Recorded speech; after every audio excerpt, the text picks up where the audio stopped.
Thank you everyone for joining today. We're going to get started. If you have a question during the presentation, please put it in the chat and we will answer them at the end if we have time. As a reminder, we will be sending you a link to the final recording and this presentation with a bunch of helpful resource links that Marianne will talk about through the session. And today's presentation is about audience growth strategies. And this will be led by Marianne Pfeiffer, who is a marketing professional passionate about helping her clients reach their goals. She is the founder and principal of 108 Degrees, a woman-owned and woman-led agency with over 20 years of outstanding service to small businesses, nonprofits, and educational institutions. She is also a MailChimp Pro partner with over 25 years of experience in email marketing and the author of Precision Email: 7 Lessons in Engagement Strategy. Today, she will be leading our session as your marketing strategist and helping answer the digital marketing and brand questions that will lead you to success. So without further ado, Marianne, the floor is yours.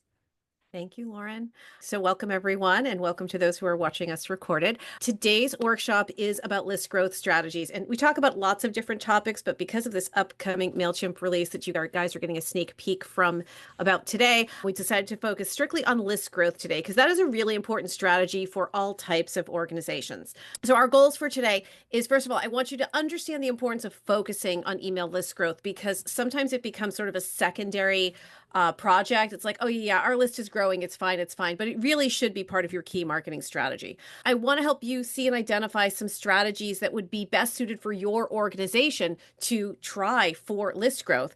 And then finally, at the end, we're going to get a sneak peek on some of the new opportunities MailChimp will be launching in the next few days that will help you with some of your list growth work. So first of all, I want to get us all on the same page about what list growth is and what we're looking at. So list growth, as we define it, is expanding your subscriber base over time. It is not a one-time plop of people into your database. It's about a strategy of growth that expands over time, because what happens naturally is every industry, every list has sort of a natural rate of attrition, people who fall off. We'll talk about that a little bit more later. And so your list growth has to compensate for that natural attrition. You also have to mitigate for bounces and unsubscribes, right? So people are leaving your list in a variety of different ways. You want your list growth to counteract that and keep your list not at the same level, but actually on the positive side. So when it comes to understanding list growth, it means you need to understand list growth metrics. It means you need to know how to calculate your growth rate. I'm going to give you a formula in just a bit to do that. And you should be measuring your growth rate regularly. You want to compare what your growth rate is now versus your growth rate last quarter versus your growth rate next quarter, and so on and so forth. Year over year, you want to see a growth rate between 1% and 3%. If you have what we call a mature, healthy list, meaning that you're not a startup that just opened its doors, you're not a brand new organization, you've been around for a while, you've been around the block, you've been building your list for a while, it's a good healthy size for your industry. So 1% to 3% is kind of what you want to see. So how do you figure out your growth rate? The formula is basically, and this is easy back of the envelope math, you can do this in a spreadsheet easy. You take your number of new subscribers, subtract your number of lost subscribers in that time period, and then you divide that by the total number of subscribers at the start of the period and multiply it by 100. This is how this makes sense. Say you have a list size of 10,386. You gained 300 new subscribers, but you lost 50. So you'll take 300, subtract 50. You're going to divide that by 10,386, your total list amount, and then you're going to multiply that by 100. What that tells you is that your addition of 250 new subscribers is a growth rate of 2.41%. All right. So simple spreadsheet math. You can plop it in a spreadsheet, beginning of the month, end of the month. What are the numbers? See what the growth rate was. Do the same thing for the quarter. Do the same thing for the year. You can even sometimes look back, depending on your ESP, at your past numbers and see what did your numbers look like over time. So you have an idea of how much your list is growing. All right. This one is for your boss, okay? So most of the people who are watching this session are here because they understand that focusing on list growth is really important. But sometimes you have to convince someone else in your organization that this is worth you spending time and or budget on, or taking other people's time and or budget to achieve. So why should you focus on it?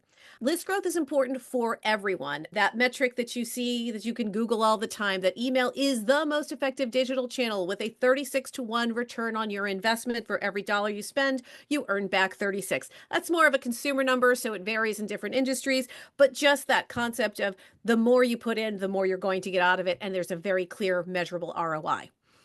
Email, unlike all other forms of communication, no matter what, whether you're a B2B, direct to consumer, nonprofit, email gives you a personalized, targeted, one-to-one communication opportunity with your subscriber.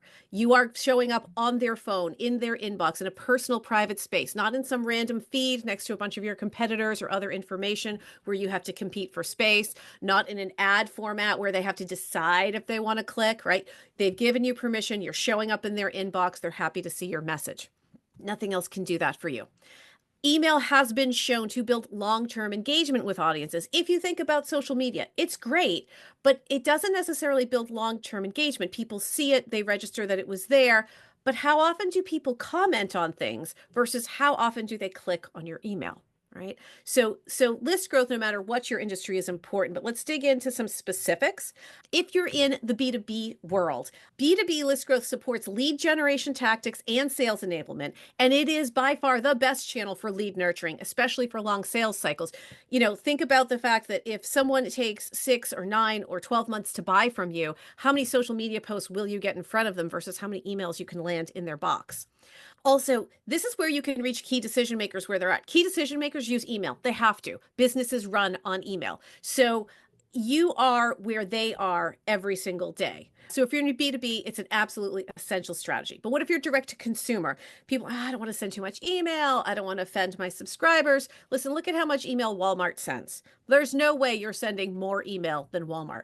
What I will tell you is that email with consumer brands, it meets their expectations and their preferences for communication because they can control, if you use preference management, what you put in front of them. So if they say, I don't really want to get ads for green widgets anymore, I really only want to get information about red widgets, great. You can control that through segmentation and just give them what they expect and prefer.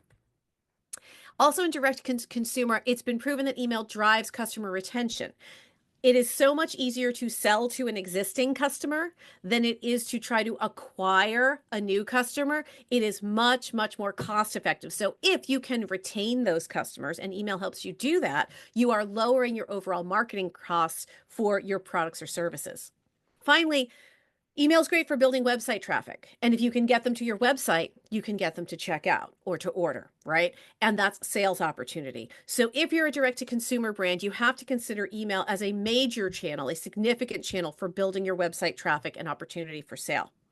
Now, nonprofit, kind of a different world, right? Because what are we selling? We're sort of selling people on the idea of doing good in the world, sometimes through their pocketbook. So what's more important on a nonprofit side is you really want to have a way, a foundation for reaching people in a way that builds strong connection with them.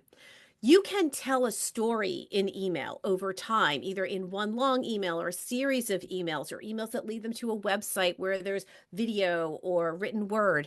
It creates this foundation that builds a connection with your audience that helps attach them to your nonprofit. It also effectively communicates your missions and goals like no other platform. Keep in mind, you can only make a social media post so long. You can only say so much in an ad. If you can afford to send direct mail, you are a very, very well off nonprofit today because direct mail is expensive. And it's hard to send if you have a really big list to everyone. So where can you send good long form communication that helps communicate your missions, your goals, and really tugs at the heartstrings of the people you're trying to reach? Email does that for you like nothing else. Finally, email's great for motivating donations, right? So you can send people to your particular cause-driven, event, or you can send them to your website for just general support. Small donors, large philanthropists, email works with all of them. So you really can reach the full spectrum of audience that you're trying to motivate to provide a donation through this channel. All right, use that with your boss. Tell them why you need to focus on list growth. Now, how do you focus? What are the strategies you should be thinking about and using? So the first and most obvious thing is website visitors.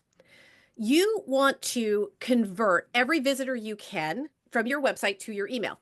So look at the key pages of your website. Look at your Google Analytics or whatever you're using to determine the busiest pages, the most popular pages. Where are new people coming from? People who haven't visited your site in the last 30 days. Where are returning visitors coming to?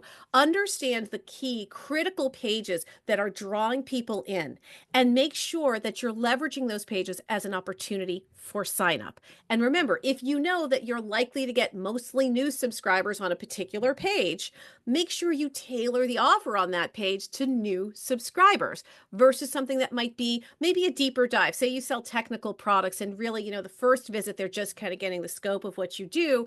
But as they spend some time and they come back to your site a few times over the next couple of weeks, they start digging into technical specifics. All right, you're going to lure that subscriber in or prospective subscriber in with maybe a different call to action that helps get them information that's more relevant for where they are in the buying cycle.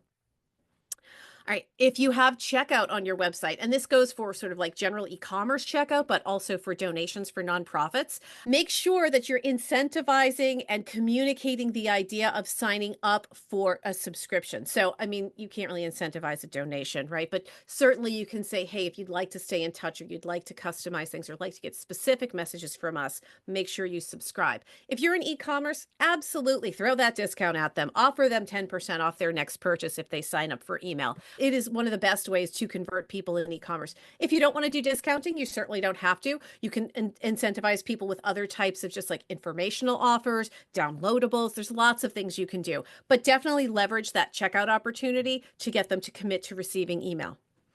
And finally, be bold.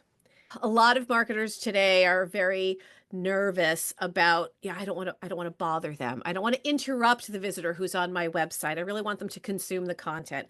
Yes, of course you do. But here's the thing.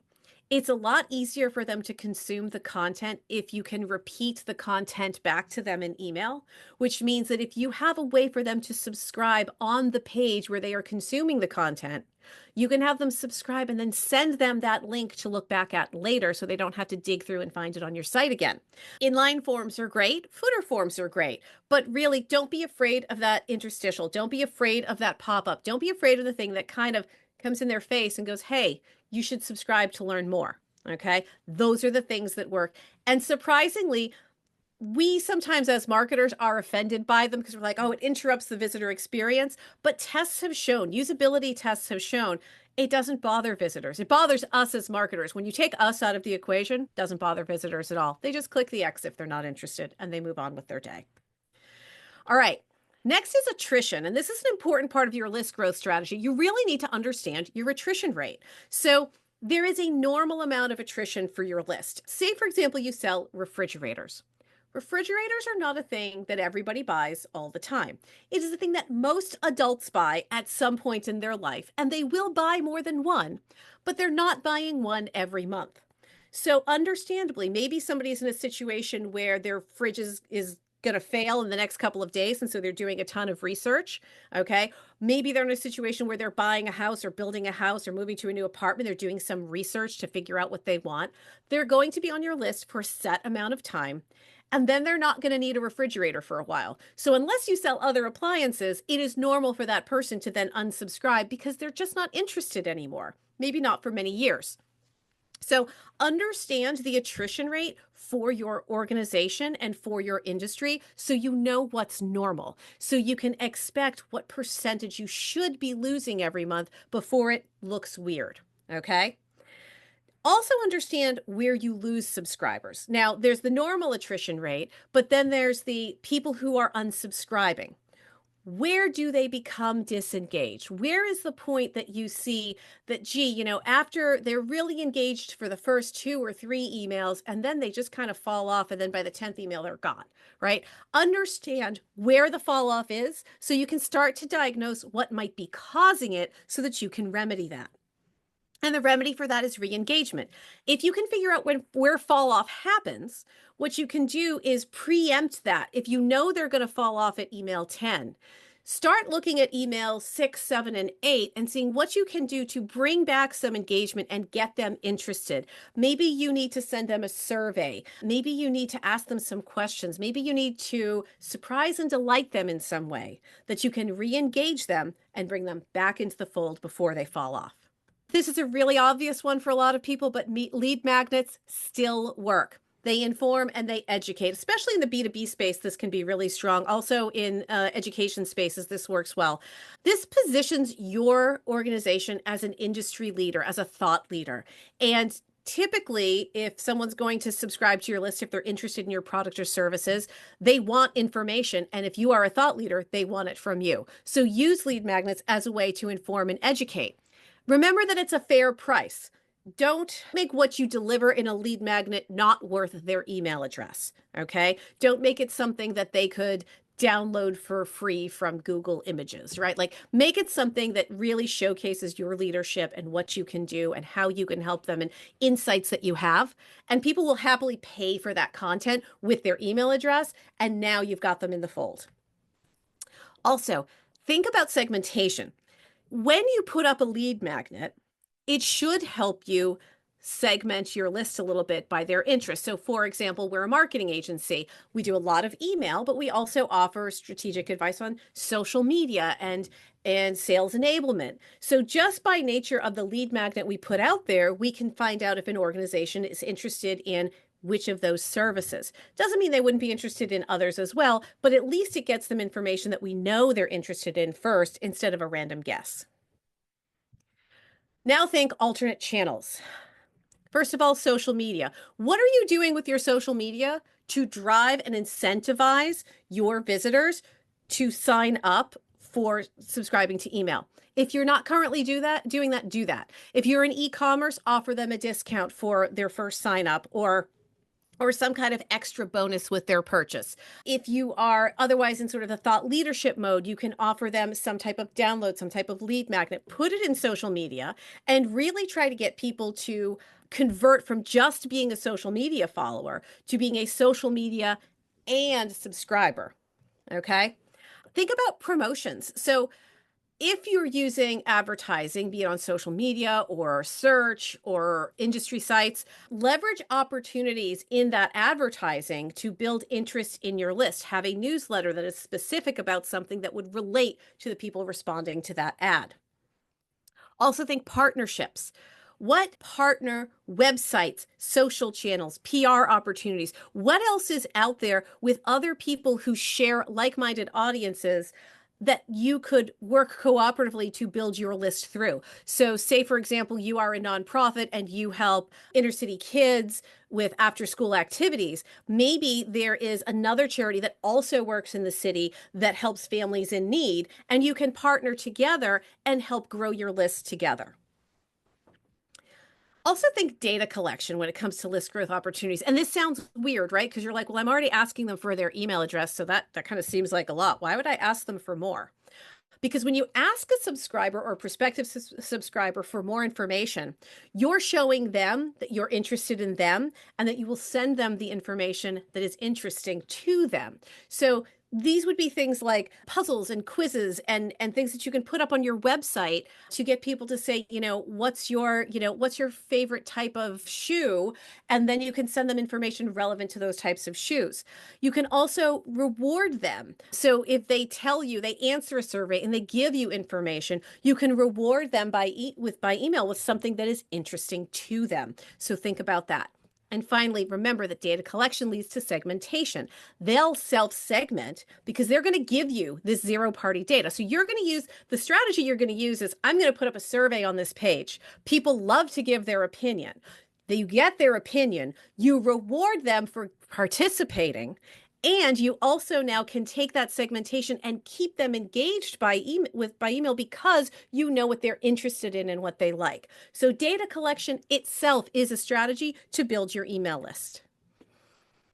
Okay, I know I talk fast and I'm sorry, but we have a lot to get through. And this is the really, really cool part. So I couldn't wait to show you guys this. This is a sneak peek. As you know, I'm a MailChimp Pro partner, so I get to sit in on some of the product information from the product marketing team. And last week, they were pretty excited to show us some of the things that are coming out in the next few weeks. So these are new lists. There's a bunch of features coming out, but it's the list growth opportunities. You're going to see them in your account either end of February, but definitely by March because they're rolling them out over time. There was this company called Amped.io. Maybe you heard of it. They offer fully designed pop-up templates. They've been around for a while. They integrate with Shopify, MailChimp, a bunch of different providers. And they gave you these really great pop-up templates that were very customizable and super cool to work with. Well, last July, MailChimp bought them out. And those of us in the email space, we found out about it because this is a kind of big deal for us. But if you're not into tech stuff, you probably wouldn't have heard because it's a tiny little company. And Intuit MailChimp is a big, giant company. It's just one of many acquisitions that happened. But it's a real cool one because Amped.io offers a pop-up builder. Now you might say, but MailChimp has a pop-up builder. It does, but we as MailChimp partners have been complaining about that pop-up builder for years for a lot of reasons. It's not as customizable as we like. There's some limited options to it. And one of our biggest complaints was you only got one pop-up for every audience that you had. That meant you had to use the same pop-up throughout your website, which means that you couldn't really customize your growth strategy to the particular landing page or section of the website that a visitor was in. And maybe you have different types of visitors that are looking for different things and they were all getting the same pop-up. But no more. You will see coming in MailChimp, I don't know if you can see on the left-hand side here where it says pop-up forms beta. This is a quick screen capture from the product team. You will see this new menu piece come up that says forms and pop-up forms. And that's where you'll be able to add these new pop-up forms. If you've ever done any web design work and used something called Figma, this builder is very similar to Figma. So you have lots of customization options in terms of colors, styling, fonts, fields, buttons, images, backgrounds, everything, right? So very, very customizable. I will say for someone who understands design, it's very user-friendly. If you are not super designy, you might want a little bit of help with it because there's literally so many options, it might be overwhelming to you. You have to not be afraid to click on things. It's kind of my rule of thumb. But let me show you a little bit about this pop-up builder. So this is a little demo that kind of shows you how the pop-up builder works. Essentially, you'll be in this left column where it says pop-up forms, and it's very similar to how you would be creating email through MailChimp's template builder, where you would have, what is your purpose? What type of category you're looking for? So you'll choose your category, and what this does, it sort of whittles down the templates you'll be looking at to the ones that are most appropriate for you. So you can still, there's over 80 templates. It's fantastic. So there's lots of different choices. And what's great with these choices is not only do you have a lot of templates that you can just build and go from, but you can customize them from desktop to mobile. So people who are on a desktop device could see a bigger version, obviously, than what you would see on a mobile device. And you can customize it so that what they see really fits the offer that's relevant to the space. So you can see in this screen, right, the thing on the left here, that's the mobile version. This is the desktop version. So you'll be able to drag, move, and adjust things as needed on both versions in order to keep them working appropriately for the platform the person is on. But lots of different options. You can see on the far right here, there's color options. So you could customize palettes to what your brand colors are. And once things are ready to go, you can use this with email, you can use this with SMS, you can use this with lots of things. So you can really target it well to what your goals are. You can see here, it's going to tell you, where should I use it? Who should see it? When should we see it? All types of customizations, all these things that you used to have to go to your web developer and say, just make sure they see the pop-up like right when they get on the site or after they've been there for a while, after they haven't moved or whatever, right? Now you don't have to lean on web dev for that. Let them do other bigger, more important jobs. You can tweak all this stuff in MailChimp and make it happen. And then when it publishes, just like what you have done before with the old MailChimp pop-up is you'll get that custom code. You'll hand that over to your developer. They'll be able to embed that in on whichever pages. So again, as many pop-ups as you need for your particular goal. All right. Let's see if it'll. Okay, so Things you need to know. This is called a no code builder. It is similar to what Figma uses. It's similar to any type of, even to like your MailChimp email template builder. No code is needed. There are more than 80 templates available, fully customizable. You can capture SMS, email, and what we call zero party data. You can do it on these pop-up forms. It doesn't even have to be embedded on your site. Also, the customizable targeting. You can give this to people based on the URL they're on, but you can also give this to them if you're using UTM tagging. What's their source? Did they come from a Google ad or did they come from a referral site? And you can then customize which form they get based on that information as well. The forms also are going to come with analytics, so you can measure the performance of the individual form. So you can tell which ones are working, and even A/B split test if you want to see, like, this form's working better on this page, and then try it on another page as well. All right. How much will this cost you? Absolutely nothing. If you have MailChimp, this is included at no additional cost. My one caveat: if you are currently using the MailChimp Legacy Pop-Up Builder, it will be deprecated by this summer. So you definitely want to start jumping into this feature as soon as you see it in your account, so that way you can replace your legacy built pop-up with this feature as soon as it's available. Again, they're going to start rolling it out tomorrow. This month, it'll be like just a handful of accounts at first, but by the end of March, it should be available in all accounts. All right, that is officially my full presentation. I know we have a couple of questions. What is one marketing tip that you wish you had known sooner in your career? All right, so let's understand that I'm a dinosaur. And so when I started marketing, like there was email and there were kind of websites, but you also, like, this was the time when we had to put a little disc in our computer and plug it in and hear, right, to connect to the internet. So I think the tip I would have said is, don't expect anything to be the same. Because in the long time I've been doing this, everything's changed. I mean, I've been doing email since 1997. It's different. It's still email. I still understand the basic rules, but everything changes really quickly because marketing today is a tech industry. There's no part of marketing that is not digital marketing. I don't care if you do events or you do print work, like, you're still involved in tech. You have to use tech to do your job. You have to understand tech to do your job. And people expect you to be somewhat technically savvy. Things are going to change. They're going to continuously change. So keep educating yourself and don't be afraid of change, because that's just the nature of the beast. Awesome. That's applicable to all aspects of life in some degree. We want to thank you, everyone, for joining us today. And if you'd like to learn more about how you can take your marketing to the next level, you check out our YouTube channel with recordings from all of our past workshops. This one will be loaded there soon. And there's lots of other highlights. And as always, you know where to find us. We're here to support you. Thanks, everyone. All right. Thank you. Care. All right. Bye.